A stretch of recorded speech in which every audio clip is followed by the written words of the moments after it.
بسم الله الرحمن الرحيم. ألم تر كيف فعل ربك بأصحاب الفيل؟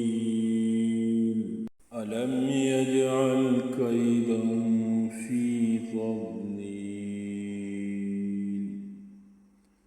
وأرسل عليهم طيرا أبابيل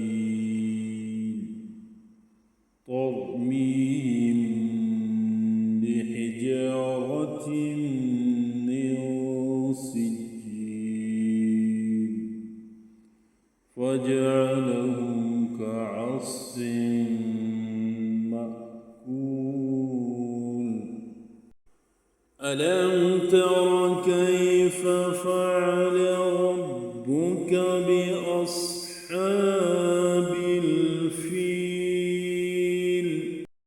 ألم يجعل كيدهم في تضليل وأرسل عليهم طيرا أبابيل ترميهم